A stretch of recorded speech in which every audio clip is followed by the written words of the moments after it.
Alors, j'invite Sinabil Medeni, le directeur général de Banque Zitoun. On l'applaudit, Sinabil. C'est Hassan Lefki, fraîchement élu président de la Fédération tunisienne des sociétés d'assurance. Marhaba, c'est Hassan, on peut l'applaudir. Il a été élu par ses pairs et directeur général de la STAR, la société d'assurance. Sidafr Saïden, oui, non, Sidafr. Sidafr Saïden, il est là, le professeur à Schema Business School.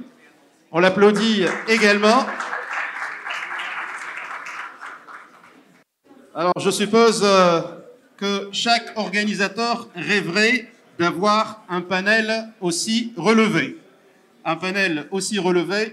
Et puis, bien sûr, qui va diriger de main de maître ce panel? Notre cher modérateur Sibyl El Sahnou, le directeur général de la Bourse de Tunis.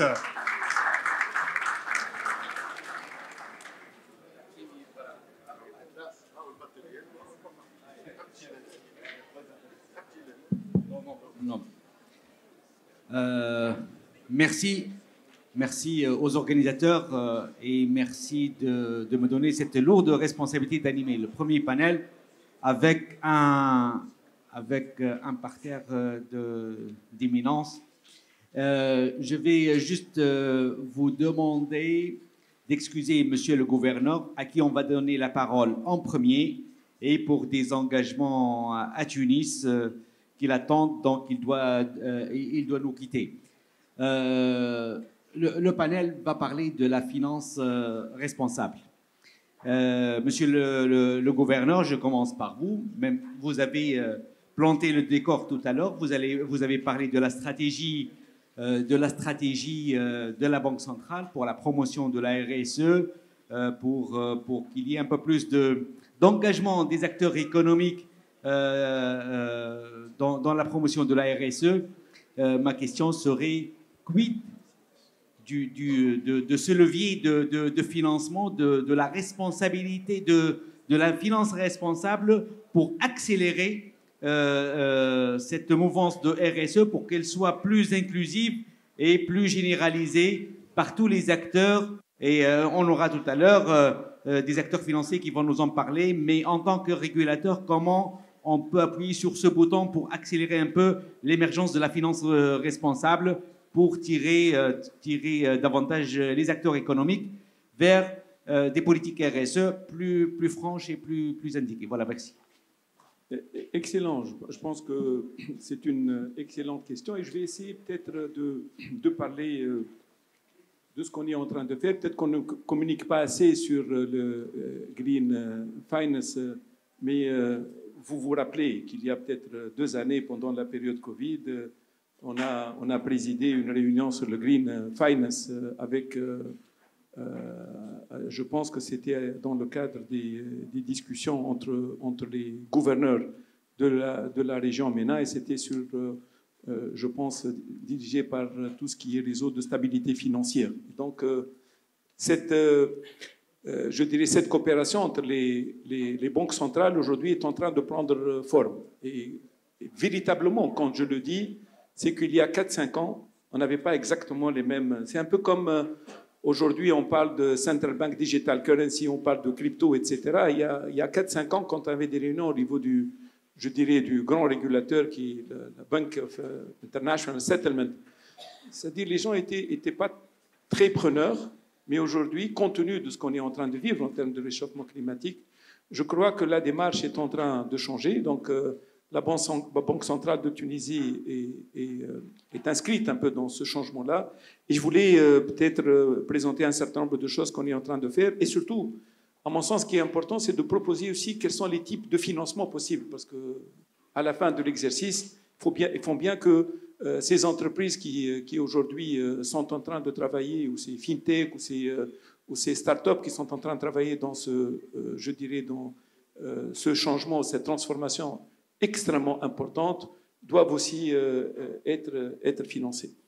Donc, je vais peut-être parler directement de ce qu'on est actuellement en train de faire au niveau de la Banque centrale, juste un peu pour les besoins de financement. Ça, c'est important. En termes d'atténuation et d'adaptation au changement climatique sur la période 21-30, On estime, en tout cas en Tunisie, à près de 19,4 milliards de dollars, dont 14,4 milliards de dollars pour l'atténuation et 4,3 milliards de dollars pour l'adaptation et 0,7 milliards pour les actions de renforcement des capacités. Donc vous imaginez que le montant sur les 10 ans qui vont venir est extrêmement important. La Banque centrale a entrepris différentes initiatives pour promouvoir et contribuer à l'émergence d'un financement responsable, un pilier important de la réussite de la transition économique et durable. Au niveau, en tant que régulateur du secteur bancaire, la BCT, bien sûr, a encouragé le reporting extra-financier dans le cadre de la circulaire 21.5 du 19 août 21, relative au cadre de gouvernance des banques et des établissements financiers. Donc, en tant que superviseur, la BCD se doit de s'assurer que les banques respectent les normes et les règlements environnementaux et sociales, notamment en matière de communication sur leurs performances environnementales, sociales et de gouvernance. De consacrer une véritable culture d'entreprise, valorisant les comportements responsables et éthiques, ainsi que le respect des principes de la responsabilité sociétale et environnementale. De définir aussi, dans le cadre de sa mission de contrôle, des indicateurs quantitatifs et qualitatifs et suivi des performances à l'établissement, notamment en matière de solvabilité, de liquidité, de rentabilité, de conformité et de responsabilité sociétale et environnementale. Et d'intégrer les principes de la responsabilité sociétale et environnementale dans la stratégie de l'établissement. Au niveau de la Banque centrale, comme je l'ai dit, on a eu deux plans stratégiques. Donc le premier, c'est 2019-22, on a engagé une stratégie RSE. Et pour le 23-25, sur lequel on est en train de travailler aujourd'hui, on a engagé, bien sûr, un autre projet extrêmement important qui s'appelle projet Tunisia Green Banking. Donc on est véritablement dedans aujourd'hui en tant que Banque centrale. Le projet stratégique est dédié au renforcement des pratiques et de la gouvernance de la finance durable au sein du secteur financier, Tunisia Green Banking, en partenariat avec le Fonds vert pour le climat, et ce pour réaliser les objectifs suivants.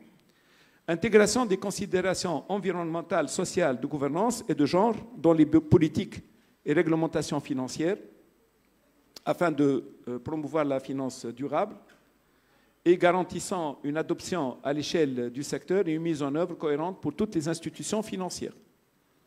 Renforcement des pratiques de finance durable du secteur financier tunisien à travers le renforcement des capacités de la BCT, des banques et des établissements financiers, ainsi que toutes les parties prenantes, y compris les entités du secteur privé, porteurs de projets verts et d'investissements socialement responsables. Ceci va permettre d'améliorer la gouvernance et la couverture des risques liés au changement climatique, de contribuer à la promotion de la finance durable, faciliter l'accès aux mécanismes internationaux de financement, donc améliorer la disponibilité et la qualité des données sur le changement climatique, afin d'assurer une meilleure identification et gestion des risques, développer en matière d'identification, l'évaluation et de suivi des risques ESG. La BCT aussi est en train de négocier, enfin elle a négocié, on a maintenant des projets qui vont être mis en œuvre. La ligne de crédit concessionnelle octroyée par la Banque mondiale destinée à soutenir la reprise économique post-Covid-19, je crois qu'on va l'annoncer au début du mois de juin avec le VP, donc c'est Farid Belhaj qui va être présent, je pense, au cours du mois de juin. Pour atténuer les problèmes de liquidité à long terme et des prêteurs et faciliter l'accès au financement des PME, cette ligne est mise en place au profit des institutions financières, ça c'est très important, participantes, éligibles et disposant d'un système de gestion environnementale et sociale, conforme aux exigences de la Banque mondiale, pour fournir des prêts à rétrocéder aux PME éligibles d'un point de vue environnemental et social. Aujourd'hui, on a envisagé, je pense qu'il y a 5 banques qui peuvent le faire. Il y a d'autres avec lesquelles on est en train de travailler pour les mettre à niveau. Enfin, bien sûr, la BCT est aussi en train de négocier avec d'autres, je dirais, bailleurs de fonds, parce que le premier projet, je pense que c'est un projet qui va être autour de 120 millions de dollars, mais on est en train de négocier les mêmes montants, peut-être beaucoup plus, avec l'Agence française de développement, la BUI et d'autres partenaires qui investiraient dans ce grand projet. Et à mon avis, avec le Fonds monétaire international, vous savez qu'il y a une initiative que vous connaissez, c'est ce qu'on appelle Resilience and Sustainability Trust Fund, RST, Fonds fiduciaire de résilience et durabilité du Fonds monétaire international, auquel la Tunisie aussi est en train de travailler pour y participer. C'est un financement qui est abordable à long terme aux pays qui entreprennent des réformes essentielles sur le plan macroéconomique et de les aider enfin à réduire les risques pour la stabilité future de leur balance des paiements. Ce fonds repose sur l'octroi des prêts qui soutiendront des mesures visant à lutter contre le changement climatique et améliorer la préparation, la réponse et la préparation aux pandémies, au risque des pandémies, compte tenu de l'intérêt de ces mesures pour le bien public mondial. Donc, tous les pays membres du Fonds monétaire peuvent y souscrire. C'est un fonds qui est aujourd'hui autour de 45 milliards de dollars. Je crois qu'il y a 3 ou 4 pays qui ont postulé. Je crois que la Tunisie, on est en train de travailler de manière extrêmement sérieuse pour qu'on puisse le faire. Et puis, il y a l'initiative de la BAD, qui est ce qu'on appelle l'African Green Bank Initiative, lancée l'année dernière à la COP27, et qui constitue aussi une opportunité supplémentaire à explorer pour couvrir les besoins de notre pays en matière de financement, je dirais, de la durabilité en général.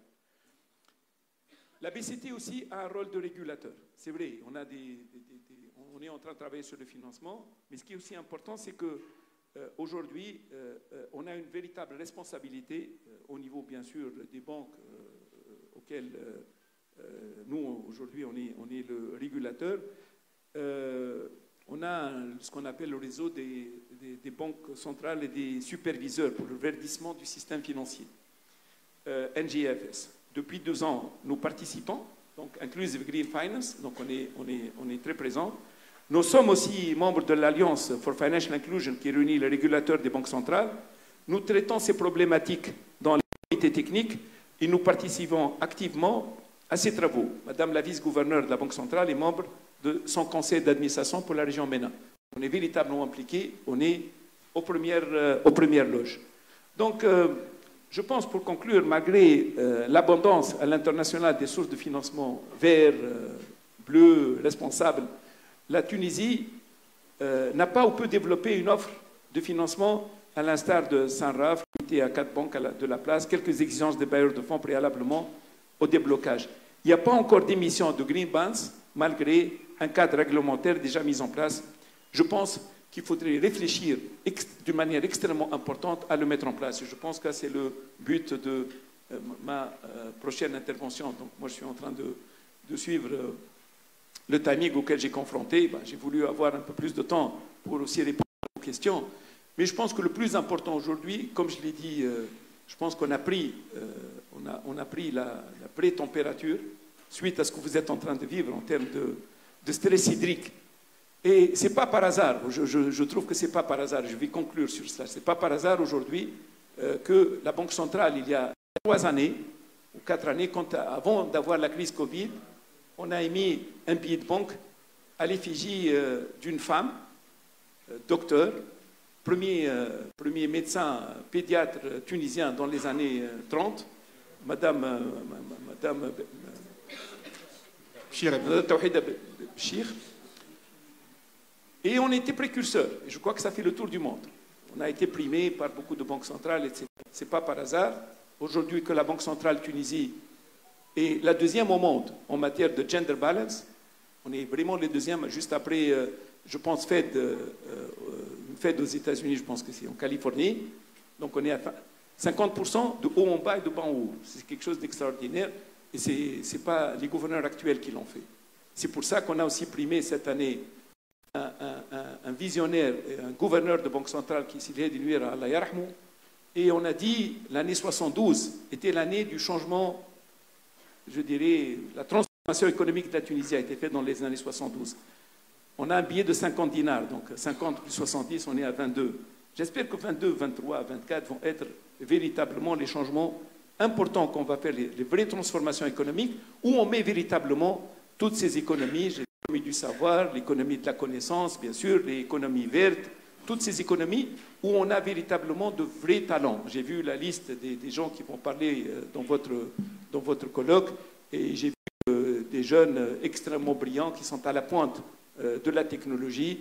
Il y a une semaine, j'ai reçu Karim Gir, Instadip à la Banque centrale, nous a fait une très belle présentation sur l'intelligence artificielle. Cette économie qui est actuellement en train d'émerger est une économie fondamentale où l'écosystème tunisien est extrêmement performant. Extrêmement performant. Et je dis, moi j'ai énormément d'optimisme. Juste pour conclure, on a aussi un billet de 5 dinars, peut-être que vous l'avez pas, vous ne connaissez peut-être pas l'auteur, peut-être qu'on n'a pas assez communiqué, mais ce monsieur-là, il s'appelle Salah Amami. Dans les années 70, les gens ne le savent pas, il était le précurseur, dans les années 70, de ce que j'appelle l'irrigation, la nouvelle irrigation, ou l'irrigation, je dirais, basée sur l'économie de l'eau. Et voilà, c'est très bien. Là, il y a Sisleh. Je peux la garder, monsieur le gouverneur ou... Non, c'est lui. Ah, c'est bien, je peux la garder. Vous pouvez la garder. Sinon, je viens vous voir. Donc, je peux vous donner un spécimen, il n'y a pas de problème. Sisleh Haddin Al-Amami, pour les gens qui ne connaissent pas, il avait la politique des grands barrages qui a été faite pendant les années 60-70, qui nous a permis aujourd'hui, dans un pays sec et quasiment aride, d'avoir de l'eau. Vous avez des problèmes aujourd'hui parce qu'il y a des problèmes au niveau des barrages. Mais c'est lui qui a développé le concept de la collinaire, c'est lui qui a développé le concept, donc, je dirais, de travail sur les nivellements, sur un certain nombre donc, de travaux de CES, et qui a permis aussi à ce que notre agriculture, qui est dans les régions arides, a pu se développer. Ces hommes-là ont créé la Tunisie d'aujourd'hui, et j'espère que vous allez créer aussi la Tunisie de demain. Merci.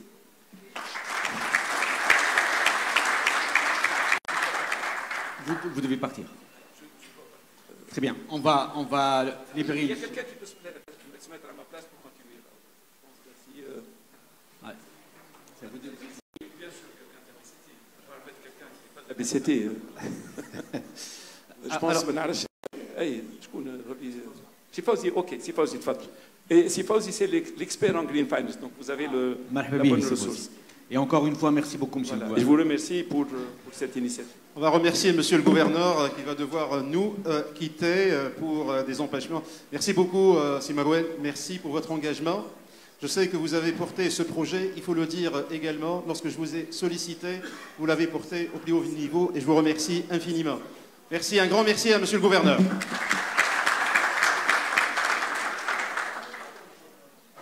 Merci donc. La parole. Merci de me redonner la parole. Donc, Marhabik Sifouzi. Je vais me tourner vers si Hassan Fri. Hassan Fri est DG de la Star et depuis quelques jours président de la FTUSA. Mabrouk et puis bonne continuation pour ces nouvelles responsabilités. Aujourd'hui, si Hassan, ça a été dit ce matin plusieurs fois, je pense que la RSE, ce n'est plus un choix, c'est plus un luxe, c'est même pas une obligation. Aujourd'hui, ça devient vital, c'est une nécessité. Et nous avons déjà vu son impact quasi immédiat, ou l'impact de la non-RSE ces dernières années, et surtout ce qui est en train de se mettre en place comme barrière pour les gens qui ne sont pas RSE. Monsieur le gouverneur a cité des financements conditionnés par les bailleurs. Demain, l'exportation vers l'Europe va être également une autre barrière non tarifaire, ou tarifaire parce qu'il y aura des taxes carbone qui vont être supportées par les produits exportés. Je pense qu'il y a beaucoup de facteurs qui font que la RSE, ça devient un sujet crucial. Ce sujet, il est d'autant plus crucial pour le secteur de l'assurance parce qu'il cache des risques non avérés, des risques futurs, des risques que supportent vous assurez et qui supportent le secteur de l'assurance. Et c'est des risques qui devront être couverts par le secteur de l'assurance. Voilà, je vous cède la parole pour vous écouter sur l'impact de la RSE ou de la non-RSE sur le secteur de l'assurance, comment vous vous y préparez et comment le métier ou l'industrie de l'assurance va faire face à ces obligations. Voilà, merci. Très bien. Bonjour à tous. Déjà, je voudrais remercier les organisateurs de cet événement de m'avoir donné l'opportunité de m'exprimer sur ce sujet passionnant.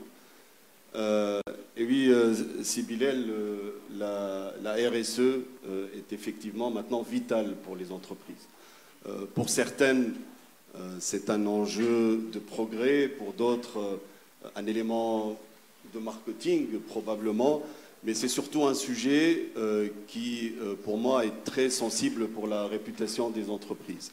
Et pour comprendre et finalement anticiper les risques de réputation ou même les risques de business sur les entreprises, c'est important de savoir de quoi on parle et puis de bien identifier les menaces qui pèsent sur les entreprises. Alors, quand on parle de menaces pour le secteur de l'assurance, moi je vais prendre le terme RSE à l'européenne, non pas responsabilité sociétale des entreprises, mais responsabilité sociétale et environnementale. Parce que l'irresponsabilité environnementale est vraiment très impactante pour le secteur des assurances. Alors je vais citer deux types de risques. D'abord un risque de fréquence, un risque de sursinistralité sur des risques assurances qu'on connaît déjà. Par exemple, une voiture polluante ou une conduite qui n'est pas éco-responsable, il est statistiquement prouvé que ça génère plus d'accidents. Et donc pour l'assureur, il y a un risque de sursinistralité. Une surconsommation d'eau dans une habitation, c'est un risque supérieur de dégâts des eaux. Une usine qui est polluante ou qui surconsomme de l'énergie, c'est un risque plus important en matière d'incendie. Je vais aussi prendre le volet sociétal comme exemple. Une entreprise qui ne prend pas soin de ses salariés, une entreprise qui ne veille pas au bien-être de ses salariés, c'est un risque plus important sur le risque santé, l'incapacité, donc les arrêts de travail, etc. etc. Donc, d'abord, un risque de fréquence et de sursinistralité sur des risques assurances qu'on connaît déjà. Et puis, ensuite, il y a le risque catastrophe. Et là, le sujet est beaucoup plus grave, beaucoup plus important, comme ça a été signalé par les différents interlocuteurs. La sécheresse, les tempêtes, les cyclones, etc., etc., sont devenus vraiment des phénomènes beaucoup plus récurrents qu'avant.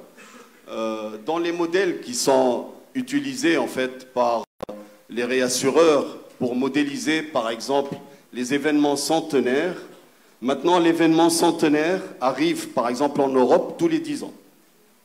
Donc pour vous donner l'importance de l'évolution de ces risques-là et de leur impact sur notre business et du coup aussi sur la tarification de ces risques-là. Je prends l'exemple du cyclone Agibis qui a eu lieu au Japon en fait en 2019, je crois. Il y a eu des inondations en fait qui ont ravagé les chaînes logistiques de l'usine Subaru et ça a généré vraiment un arrêt de la production des véhicules Subaru. Alors vous me direz, du coup, il y aura moins de voitures, moins de circulation, c'est la nature qui se venge. Mais pour vous dire que les impacts des événements climatiques, ce n'est pas uniquement des impacts dommages sur les entreprises ou sur les ménages, mais aussi il y a des impacts indirects, notamment de perte d'exploitation. Les tours de de Manhattan dans le XXe siècle ont été conçus pour résister à des vents de 250 km par heure. Maintenant, il est très fréquent de voir des vents de 250 km par heure dans les océans, notamment dans le Pacifique. Mais même dernièrement, le début mai, en fait, il y a eu le typhon Mocha qui a frappé le Bangladesh et la Birmanie avec une vitesse de 250 km par heure, 400 000 déplacés, plusieurs centaines de morts. Imaginez ce type de typhon qui s'abattent sur Manhattan. Donc, et tous les impacts que ça a, non seulement humains, mais aussi sur tout l'environnement de l'assurance et de la réassurance. Donc l'impact du nom E de RSE, il est vraiment très important sur le secteur des assurances. Donc qu'avons-nous fait, en fait, nous, dans le secteur des assurances en Tunisie pour faire face à tous ces risques-là? Bon, je ne vais pas vous mentir, Sibilel, Maghroumin Jdod, en fait. C'est vraiment une nouvelle passion pour ce thème-là. Il y a une maturité qui se fait. Avant tout, il y a une prise de conscience qui doit se faire à tous les niveaux. Et donc, les sujets sur lesquels on travaille, en fait, on a un plan d'action alors, qui pourrait être plus structuré dans une démarche vraiment constructive. Beaucoup de projets et d'actions concrètes. D'abord, la sensibilisation de tous nos collaborateurs, en fait, sur les enjeux de la RSE. C'est important, en fait, d'être exemplaire et donc c'est important aussi de sensibiliser ses propres collaborateurs. Ensuite, il y a la sensibilisation des clients avec la prévention routière, avec la sensibilisation sur l'éco-conduite, la sensibilisation sur les sujets de santé également, la sensibilisation et la prévention qui est faite de manière régulière par des visites des clients entreprises. Tout ça, ça rentre aussi dans notre rôle RSE. Le sujet de la digitalisation, qui est le sujet majeur d'aujourd'hui, est un sujet qui est maintenant un axe stratégique fort au sein de la Fédération des sociétés d'assurance. Nous sommes en train de travailler sur un projet actuellement de plateforme sinistre, d'échange sinistre entre les compagnies. C'est équivalent en fait pour les banquiers de chambre de compensation. Eh bien oui, jusqu'à aujourd'hui, maintenant nos gestionnaires, pour échanger sur des sinistres, une compagnie est responsable, l'autre est non responsable, on part avec une pile de dossiers en papier, etc., pour faire ces échanges-là. Donc demain, ça va être complètement digitalisé. On travaille sur le e-constat et donc dans les prochains mois, j'espère qu'on aura notre application. En tout cas, on lance le projet. Il y a des projets aussi autour de la récupération des pièces détachées. Aujourd'hui, l'un des problèmes qu'on a dans le secteur, c'est que en cas de sinistre automobile, on est en train de plutôt remplacer que de réparer. Et donc maintenant, il y a plusieurs compagnies qui travaillent sur un axe important de rentabilisation qui est justement plus économique pour elles et qui est justement de favoriser la réparation plutôt que le remplacement et éviter les rejets des pièces détachées dans la nature. Il y a les actions sociétales qui sont faites. La fédération, en fait, a appuyé l'année dernière le ministère de l'Éducation avec des réaménagements d'écoles. Tout ça, ça commence dès le jeune âge. Il faut vraiment aussi, dans ce cadre-là, on fait de la sensibilisation à la RSE aux élèves. On a plusieurs compagnies ont travaillé sur plusieurs sujets, certains depuis longtemps. La Comar, en fait, fait la promotion du sport avec le marathon de la Comar depuis des dizaines d'années. Et tout ça, ça favorise justement le bien-être et la santé. Aujourd'hui, à la Star, on travaille sur un programme des gestes qui sauvent avec la formation de tout un chacun, y compris nos clients aux premiers gestes qui sauvent. Donc plein d'initiatives qui vont et qui rentrent dans ce cadre de plan d'action. En tout cas, tout comme le Colibri, on essaye de faire notre part des choses. Merci. Merci beaucoup, Cheikh Hassen. Je souhaiterais revenir à la Banque centrale. Si Fawzi, tout à l'heure, Monsieur le gouverneur a dit qu'il y a une abondance de finances vertes ou durables, malheureusement, en Tunisie. À part la ligne Sanref, si mes souvenirs sont bons, je ne vois pas d'autres Sanref pour le financement du photovoltaïque.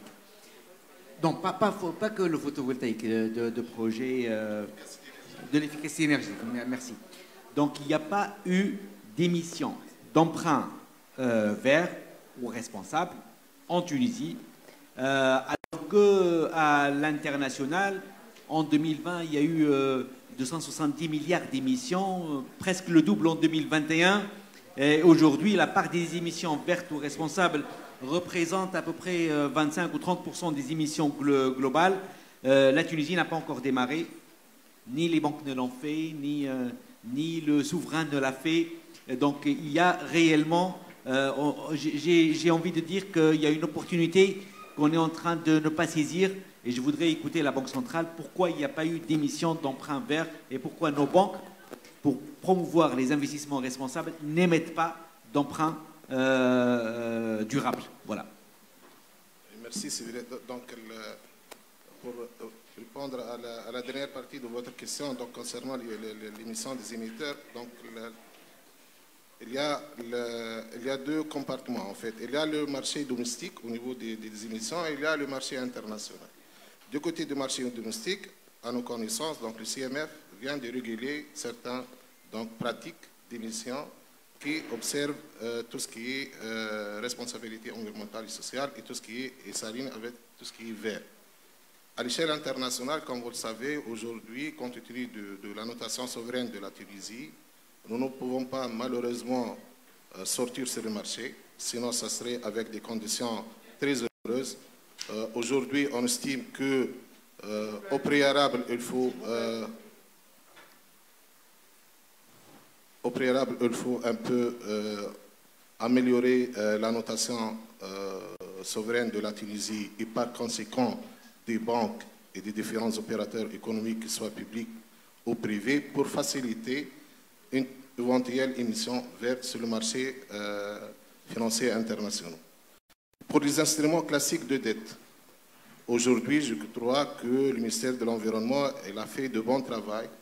Nous avons beaucoup de points focaux qui sont considérés très avancés en matière de gestion et du vis-à-vis des instruments mis en place dans le cadre de la Convention cadre des Nations Unies sur le changement climatique. Reste, c'est vrai que certains bailleurs de fonds ont leurs propres instruments, que ce soit bilatéral ou multilatéral. Comme l'a mentionné donc, Monsieur le Gouverneur, nous, en tant que Banque centrale, donc un banquier de l'État, mais aussi un régulateur du système, nous avons essayé toujours de mobiliser des fonds pour la mettre en place et à la disposition des banques tunisiennes. Aujourd'hui, nous sommes peut-être, ça doit être annoncé, comme l'a dit Monsieur le Gouverneur, donc d'ici la fin du mois au 1er juin, la ligne de crédit de 120 millions de dollars de la Banque mondiale.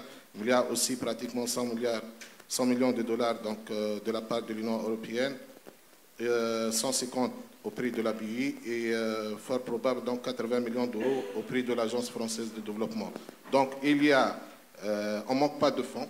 D'ici pratiquement la fin de l'été, on aura à mettre à la disposition donc, du secteur bancaire et surtout des compagnies de leasing, parce que c'est un acteur important de l'écosystème financier tunisien,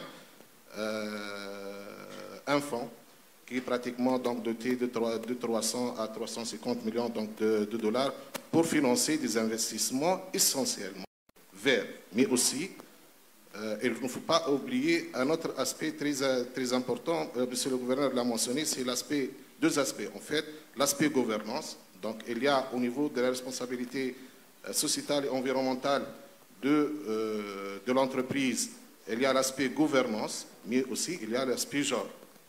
Donc, les entreprises et les banques qui vont observer ces conditions-là peuvent quand même émarger sur cette ligne de crédit et on estime que l'impact d'ici peut-être une année, donc de 12 à 24 mois, aura un impact positif, très positif sur l'économie tunisienne.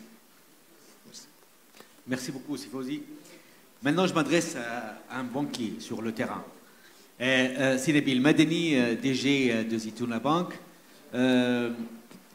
Sinebil, aujourd'hui, ce qu'on peut demander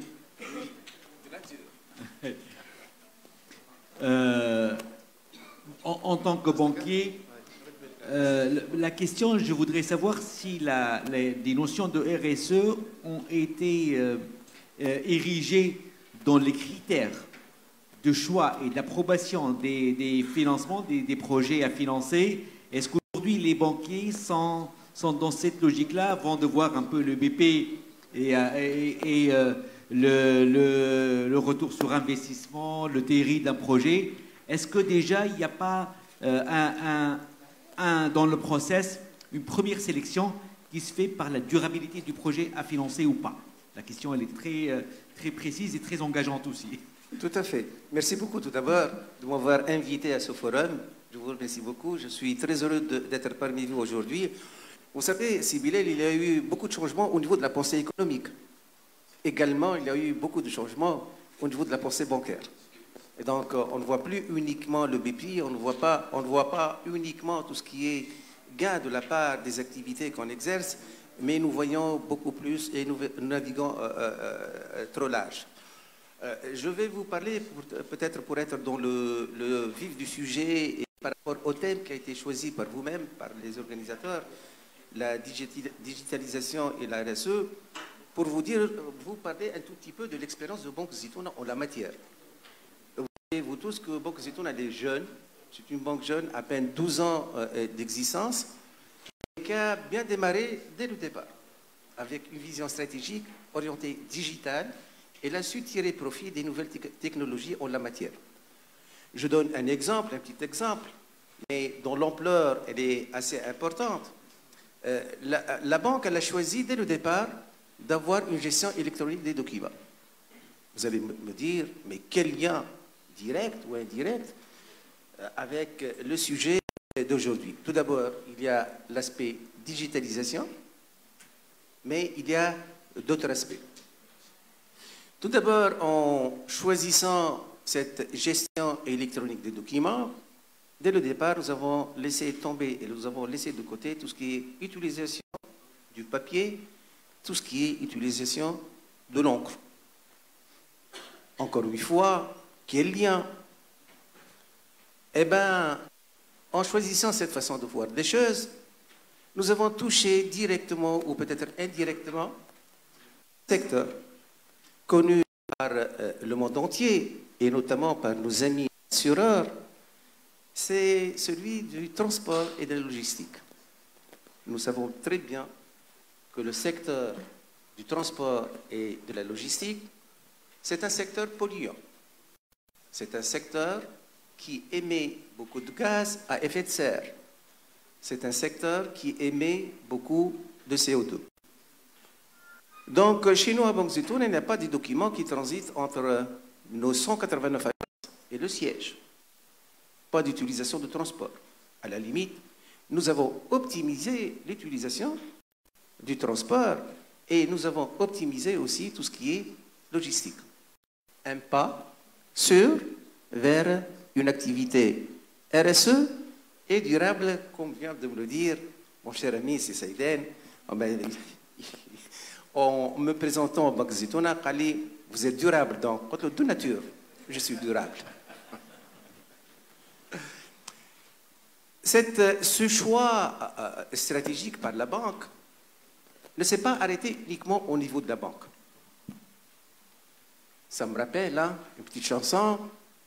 Dans le temps, je vois la salle, c'est trop jeune, certainement ils ne connaissent pas la plume de Pierrot pour écrire un mot. Nous avons prêté nos plumes à notre clientèle pour écrire un mot dans le domaine de la RSE. Toujours par rapport à cette activité de transport. Donc, en utilisant activement tout ce qui est digitalisation, nous avons permis à notre clientèle de minimiser leurs déplacements, de minimiser leurs moyens de transport qui, jusqu'à présent, sont assez polluants en Tunisie. En fait, nous avons touché ce volet-là, mais quand même, en RSE, nous avons démocratisé l'information d'une manière au moins sociale. C'est-à-dire que l'information, elle existe pour tout le monde, de la même manière et en même temps, où vous soyez. Donc, c'est ça l'apport de Banque Zitouna en la matière. Bien entendu, nous avons abordé aussi le sujet de différentes manières. Nous l'avons abordé pour dire nous devons donner un avantage à tout ce qui est économie verte, à tout ce qui est investissement vert, à toute l'économie verte d'une manière générale. Eh bien, pour nous, tout ce qui est investissement, demande de financement dans ce cadre-là est traité d'une manière spéciale. Et nous avons deux couches. Nous avons tout d'abord la couche tarification. Vous voyez que la banque, elle a changé. Hein? Nous avons changé notre pensée. Nous voyons les choses autrement. Et donc, en termes de tarification, un investissement qui a trait à la RSE, il est avantagé en termes de tarification. Marge de profit, commissionnement, rapidité de traitement. Et là, je pourrais vous donner un exemple sans toutefois annoncer le nom de la marque. Nous avons eu l'occasion de faire une collaboration avec un concessionnaire automobile pour tout ce qui est vente de voitures hybrides ou bien 100% électriques. Eh bien, les clients, ils ont eu accès à un tarif avantageux en termes de marge de profit et en termes de commissionnement. Mais à la tarification, nous avons superposé une autre couche, la technique de financement elle-même. Sur les voitures, nous étions sur une technique classique. Bon, certainement, nous faisons la finance islamique. Donc, la technique, elle s'appelle de côté, nous avons financé une voiture. Pour un autre projet, une centrale d'électricité. À la tarification, nous avons ajouté la technique. Eh bien, au lieu de financer par Mourabha, nous serons dans un quota de financement 30%, 70%, nous avons utilisé ce qu'on appelle chez nous l'Ijara, le leasing qui est connu par tout le monde, et ceci pour permettre à l'investisseur d'accéder à un financement qui pourrait aller jusqu'à 100%. Et donc, on donne des aides aux investisseurs dans ce domaine-là. Ceci, côté financement. Mais il y a le côté, là, notre côté, c'est le côté des participations. Eh bien, nous avons créé 3 filiales dans ce sens, pour aider l'activité et pour mettre en exergue la responsabilité de Banque Zitouna en la matière. Je parle au nom de Banque Zitouna, mais je me permets peut-être de parler au nom de tous mes amis et collègues banquiers, parce qu'ils font de même, certainement. Eh bien, nous avons créé une société de microfinance qui permet une inclusion financière à tous les clients qui ne sont pas ou qui ne pourraient pas être éligibles à un financement bancaire. Nous avons permis à des personnes physiques, nous avons permis à des artisans, à des petits professionnels d'accéder au financement, en conséquence d'avoir un revenu stable.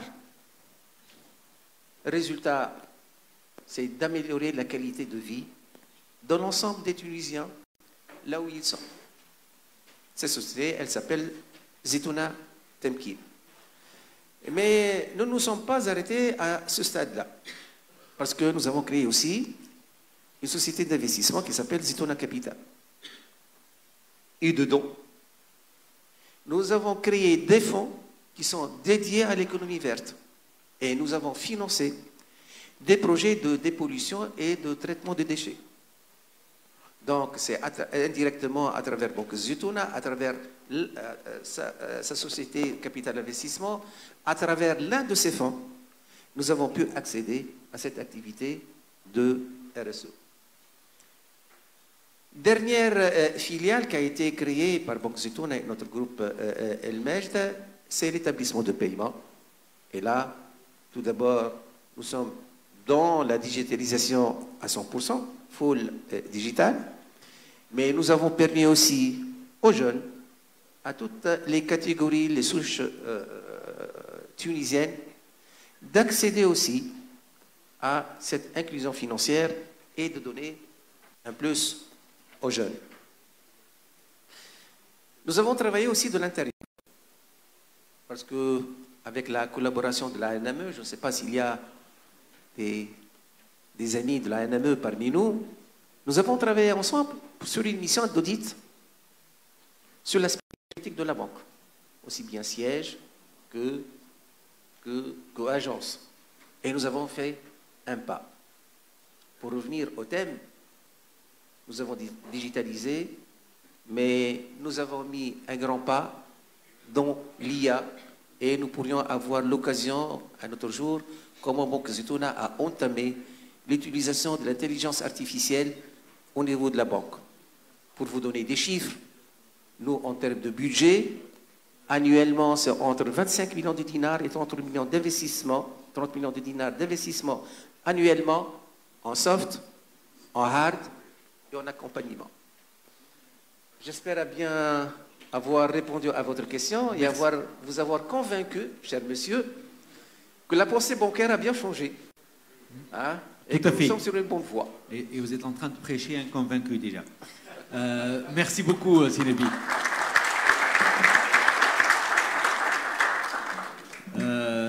Maintenant, je me tourne vers mon voisin et ami, Rafal Saïden. Je vous ai gardé pour la fin, c'est pas par hasard.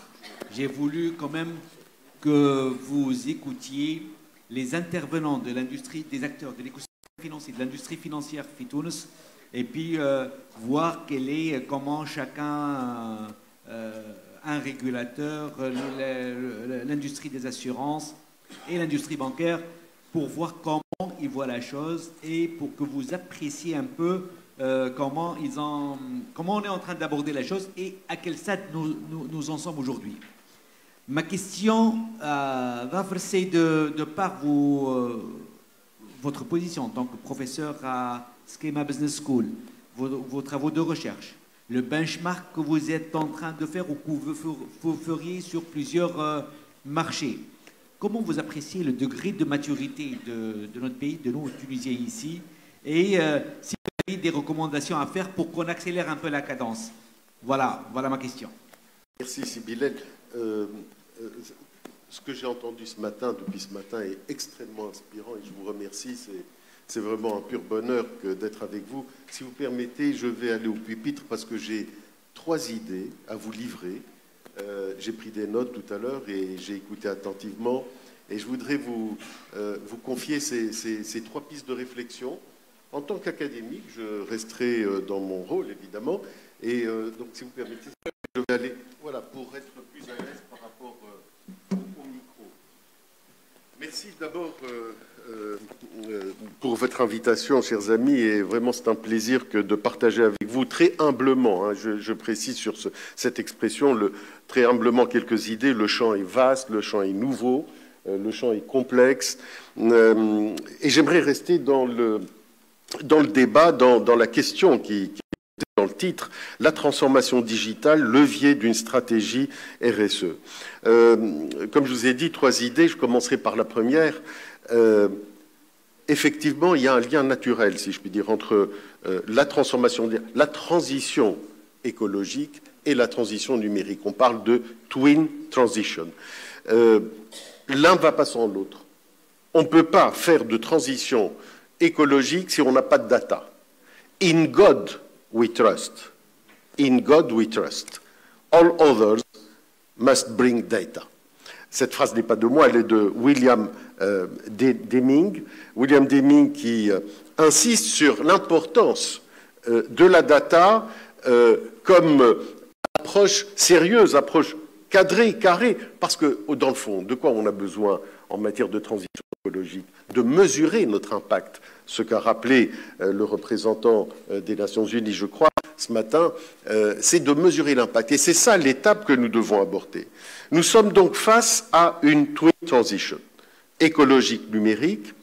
Comme je l'ai dit, il faut de la data extra-financière, qui n'est pas facile à capter, qui est importante pour mesurer notre impact et notre progrès en matière écologique, car nous sommes sur de la donnée qualitative aussi, lorsqu'on parle de sociétal, lorsqu'on parle de gouvernance, lorsqu'on parle d'environnement. Cette twin transition est un package inséparable. On a besoin d'intelligence artificielle, on a besoin de big data, de blockchain, d'algorithmes. Et ça, ce sont des instruments qui sont très très importants, qui vont nous aider à faire de l'integrate reporting, du reporting intégré, comme ça a été rappelé tout à l'heure. Et pour cela, je crois qu'il est très très important que, si vous voulez, cette première approche basée sur la data soit prise en compte. Et ça, c'est ma première réflexion. Ma deuxième réflexion, pour la Tunisie et pour l'Afrique. Pour la Tunisie et l'Afrique, nous avons besoin, chers amis, d'un écosystème RSE organisé. Je pense que ce à quoi nous assistons depuis 2-3 ans, parce que le mouvement a vraiment démarré à peu près il y a 2-3 ans, c'est une richesse des idées, une profusion d'approches, d'opinions, d'expertise. Et je crois qu'il est temps maintenant, pour nous-mêmes, aussi pour nos partenaires, pour l'Union européenne, pour nos partenaires d'une manière générale, que nous soyons en rang serré, que nous ayons une même approche, au fond, un peu de cette question de la RSE. Autrement, si on va en disperser, ça va être la cacophonie et ça va être le désordre. Et pour cela, nous avons besoin d'un écosystème. Si vous permettez, je vais vous livrer un peu ce que moi j'ai vécu en tant que chercheur et ce qui nous a paru, ce qui nous paraît intéressant, important, si on veut véritablement implémenter de la RSE dans notre pays. Il faut, l'éducation. L'éducation. Et cela, à l'Université de Sfax, nous avons commencé. Nous sommes précurseurs puisque nous commençons à mettre en place des programmes en finance durable, d'ailleurs liés à la finance islamique, puisqu'il y a un soubassement éthique. Nous réfléchissons sur des certificats ESG. Et donc, ce volet éducation est le premier plot de cet écosystème. Le deuxième plot, c'est la recherche et débat public. Il est très important que nous essayions en tant qu'académique, mais aussi en tant que professeur, que nous ayons des plateformes d'échange comme aujourd'hui. C'est formidable. Merci. Merci, Enis. D'organiser ce débat et d'organiser ce débat d'observatoires de la finance durable, d'observatoires tunisiens de la finance durable. Et pas plus tard que la semaine dernière, d'ailleurs, Sibylle était avec nous, non pas physiquement, mais en ligne à Rabat, avec nos amis de l'ISCAE, avec nos amis du CNRST, le centre de recherche marocain, l'ORSEM, avec l'African Finance Network, nous allons lancer une initiative, c'est le lancement d'un observatoire africain de la finance durable. Il est très très important que nous puissions nous organiser, nous regrouper, agglomérer nos idées, assureurs, banquiers, académiques, et que nous ayons au fond cette plateforme d'échange qui nous permet de nous entendre. Le troisième point de cet écosystème, donc éducation, recherche, débat public, la métrique. La métrique, il nous faut des standards. Si on ne mesure pas notre progrès, si on ne sait pas mesurer notre progrès, on ne pourra pas progresser. Si on ne sait pas mesurer notre impact, on ne pourra pas progresser. Et là aussi, comme l'a rappelé monsieur le gouverneur, je crois, ou je ne sais plus qui, mais nous avons des génies en Tunisie en matière justement d'ingénierie et d'IT. Et nous les avons sous la main. D'ailleurs, pour rien vous cacher, nous avons mis en place une solution, un indicateur qui mesure la performance durable. Qui a procédé à l'ingénierie? Ce sont des jeunes Tunisiens. Le Sustainable Performance Indicator, qui mesure, c'est une tentative qui permet de mesurer le progrès en matière de performance durable, ce sont des jeunes Tunisiens qui l'ont réalisé. Je finis par ma troisième idée, c'est une proposition, et je le dis en toute humilité, et je reste à ma place en tant qu'académique, en tant que professeur d'université. Je crois, chers amis, il est très, très important, au regard de ce que je viens de dire, de nous organiser, d'organiser l'orientation de cette politique RSE en Tunisie. Il est important, et je crois historiquement c'est le bon moment, dans l'agenda, de réfléchir sur un Conseil national de la RSE. Un Conseil national de la RSE qui regroupe toutes les initiatives, qui crée des synergies entre les acteurs, qui permet de mieux négocier avec les partenaires étrangers, qui permet de définir des stratégies sectorielles efficaces, qui encouragent la recherche, qui orientent les chercheurs vers des secteurs et des points névralgiques dans l'assurance, la banque ou dans des questions de marché financier. Bref, il est très important que cette institution, enfin non pas institution, mais disons cette plateforme, parce qu'il s'agit finalement d'une structure légère, avec éventuellement une présidence tournante, qui permettrait de regrouper, et ma liste n'est pas limitative, des représentants de la Banque centrale, de la Caisse des dépôts et consignations, des banques, le patronat, qui permet également de faire représenter les différents ministères, ministère d'écologie en particulier, les partenaires sociaux, la bourse de Tunis, tous, et puis des experts indépendants, tous pourront aider notre pays à avoir une vision claire, qui soit bien orientée, qui vise le futur et qui permet justement d'organiser, notamment vis-à-vis de nous organiser vis-à-vis de nos partenaires. Aller en rang dispersé, ce serait quand même dommage, alors que nous pouvons justement agglomérer toutes ces initiatives. C'est une façon aussi d'adapter, et ça c'est important, tout ce qui va nous venir de l'Union européenne, comme taxonomie, comme règlement, etc., d'adapter l'ESG, il y a 3 lettres, l'environnement, le social et la gouvernance, de les adapter aux cultures, à notre culture locale, à la culture africaine, à la culture tunisienne. N'oublions pas qu'on parle encore une fois d'ESG, et là je fais juste un petit clin d'œil à ce qu'a dit monsieur le représentant des Nations Unies tout à l'heure. Il a axé sur le E en parlant de pollution, etc. Bien sûr, c'est vrai, bon, mais n'oubliez pas, chers amis, que l'Afrique contribue seulement à 4% à peine des émissions de CO2. Donc, notre préoccupation, notre objectif, bien sûr, c'est le E, mais c'est aussi la dimension sociétale et la dimension gouvernance. Donc, ce Conseil national de la RSE aurait toute son utilité et servirait justement d'interlocuteur privilégié avec une cohérence d'ensemble. Et je finirai juste un petit clin d'œil à monsieur le représentant de la Banque centrale. Je finirai par une citation. « Only by changing finance, we can finance change ». C'est seulement en changeant la finance qu'on pourra améliorer le financement du changement. Merci, mesdames et messieurs. J'espère ne pas avoir été long. Merci. Voilà. Merci, Ghafar. Anis, j'espère qu'on a pu rattraper un peu de retard par rapport au planning. Alors, vous êtes dans les temps, mais nous avons encore du retard qui n'est pas votre cause, la vérité. Hein, donc, nous avons pris du retard. Je vous remercie. Je peux remercier mes Bien évidemment, bien évidemment. Donc, on va les applaudir un par un pour la pertinence. Anis, sous votre applaudissement, on remercie nos... Alors, c'est Hassan Lefri, directeur, enfin le président de la FTUSA. Voilà, c'est Hassan, et directeur général de la STAR. Monsieur le représentant de la Banque centrale, Sifaouzi. Voilà, donc merci. Sinebil Meddeni, le directeur général de Zitouna Bank. Voilà, merci Sinebil.